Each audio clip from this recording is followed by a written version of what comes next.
ถึงหากน้องน้องมันเป็นหนูสังโดยไกลน้องไม่เข้า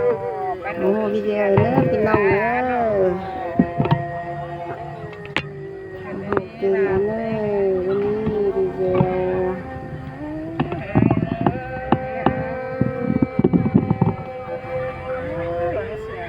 น้องเป็นน้อยเฮาเป็นกว่าเก่งเนี่ยดูกันโฮมหอสุนันนี่ไอ้เฮานาน้อง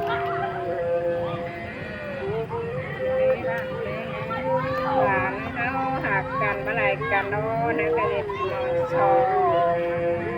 เข็นหังลือจัวกาลังเอฮะ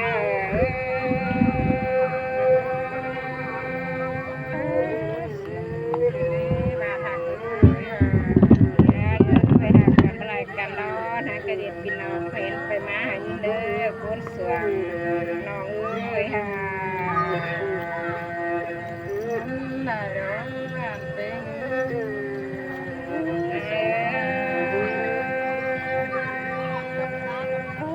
เป็นดอกงานหัวได้ดอกจะคัดตุ้มดูโดนนาย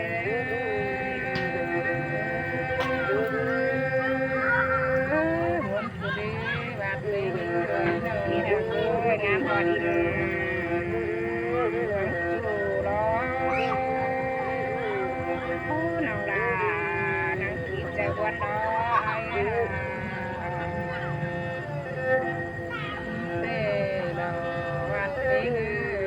ส่งมาลาลอย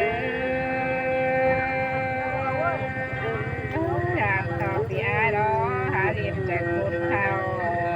งาถึงที่นั่นนี่เห็นถึงเงยตาไหลน้องเอ้ยน้องวันเกินเด้บานเต้ง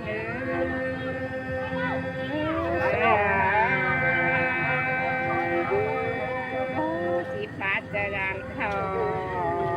วางคนฉันเด้ออาเด้อน้องพี่แฮกเอ้ยตาไหลน้อง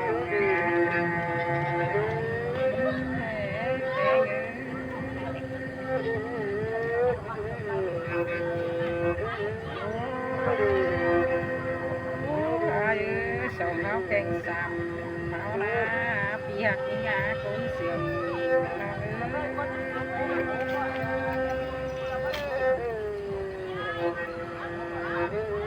หายส่งเอาหน้ามีเตือรอเห็นน้องเน่งน้องกาดุกเสียยิ่งสิเรจูยิ่งหา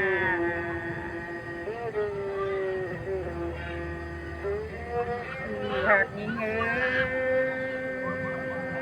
น้องหัวสางน้องพี่ฮับหายจะยิ่งสิเรเห็นสาวลายเด้อสดความไปเดือจะยิ่งโง่ปันยิ่งหา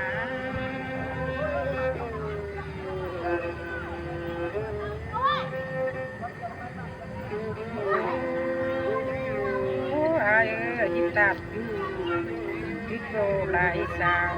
สะเลือดเด้อคนจำตาไรเงอวันขึ้น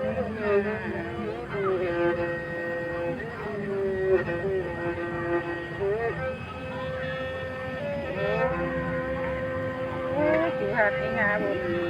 ปันยิ่งเอ้ยกินดีดอกกินเด้งเอ้ยกินโกลายเนาไอ้เอ้ยเนา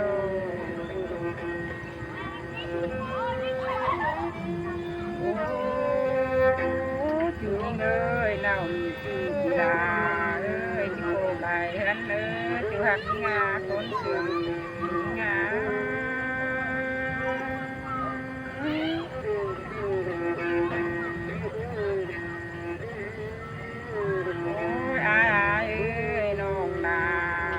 ก็น่านังสิวเบาเรปีเอ้ยสิวลาเด้สิวลาตาพี่ความหมายสินเนน้องนานาสายเล่นยา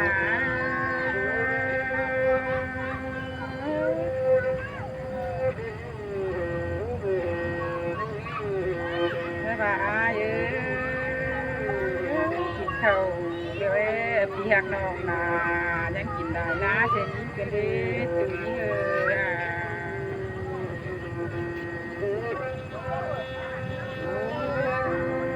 เอ้ยกินปลาเด้อพี่กินได้ปลาอีกเด้อพี่หักนี่นะ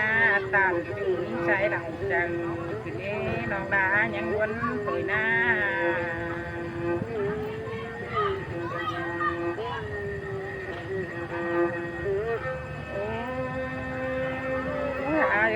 น้องดาเด้นะตั้งกะลับน้องดาว่าเงินที่ไม้เนี่ย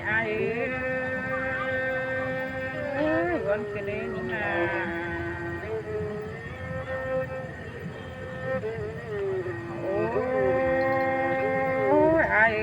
นี่นะยังบ่าวเก่งสาวเด้อว่าเงินส่งเขาแก่วนได้ปันนี่เลย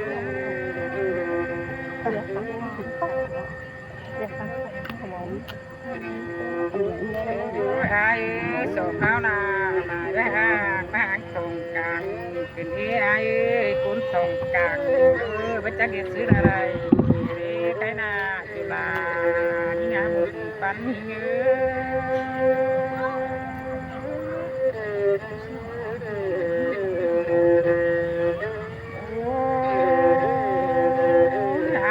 น้องดานะคอยน้ำบางเดิมน้องดาที่จะลังเล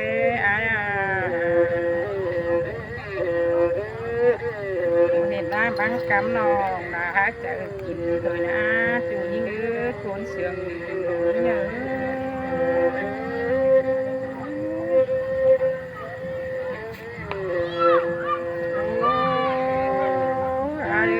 ตาเดินมาหน่อเงินให้จะตาม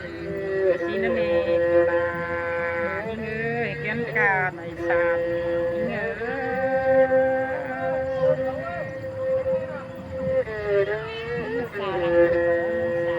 เป็ดเจ้านาไม่เรื่องเกี่ยวไม่ได้เอาเพราะว่าเงินเลยเงินที่ไปได้ฮะ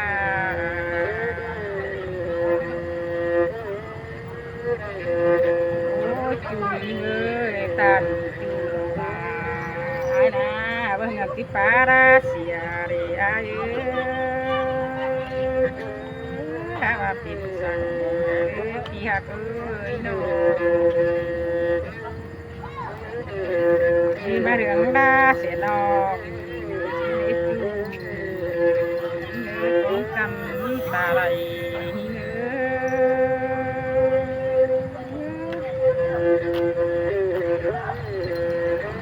มาละส่งเสียงกันส่งเอาร้องอาบาที่สุดตัวเลยฮันเขาดีใครนา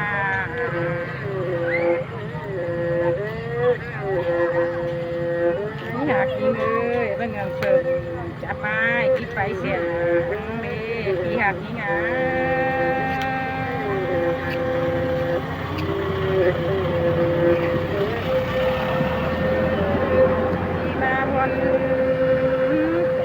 เป็นเด้นองเงินหายนาโคนาตึงเสียง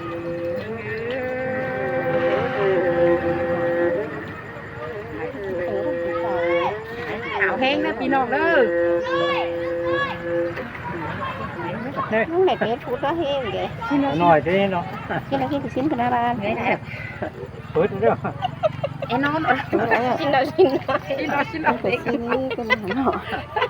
กี่ฟุตกับกี่ฟุตที่ด่าโชว์มัดเลยอันนี้มันมาตัดอีกcái hiếuตัดlà cái chút quay về mắm đủ quay cái sáng bưng mấy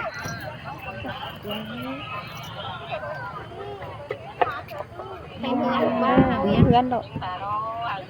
ít lén nhiều đấy ủa ở dưới cuốn á nhiều anh háo mấy con ăn nô con ăn nò mấy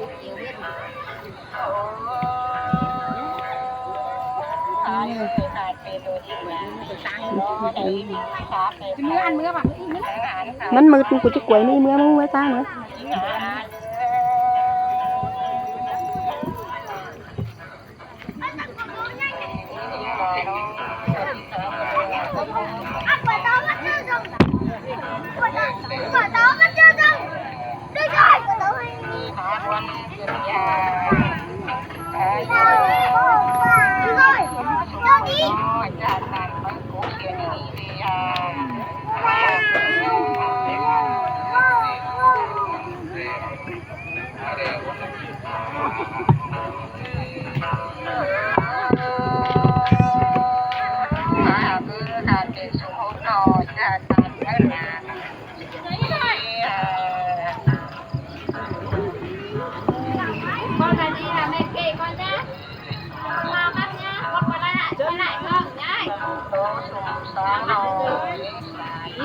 bye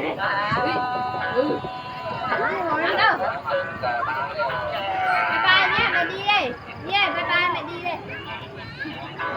bye bye nhé mẹ đi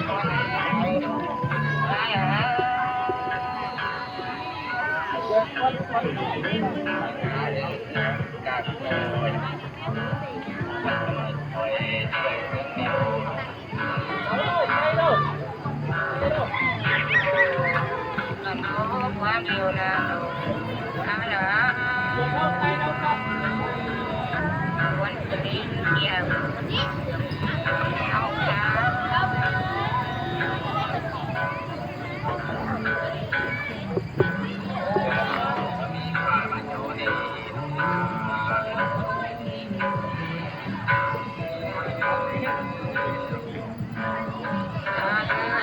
có là sụp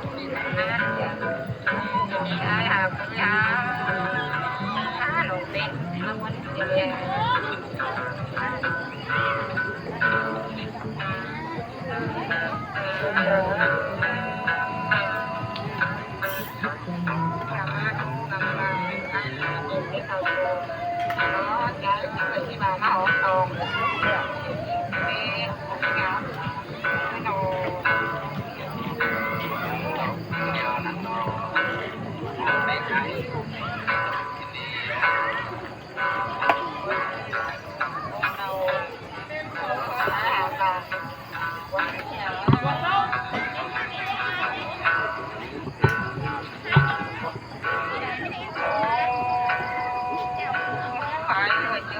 nó như vậy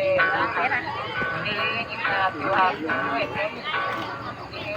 nó phải là bàn ai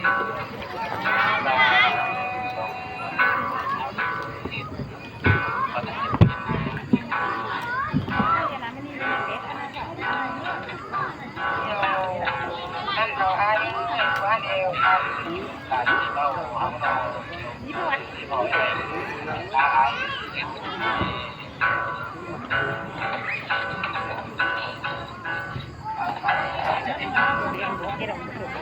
พี่น้องเนอะพี่น้องเนอะวันนี้รีวิวตอนแรกเนอะโอเคเลยเนอะไม่จริงหัดสายวันวันเนอะพี่น้องเนอะ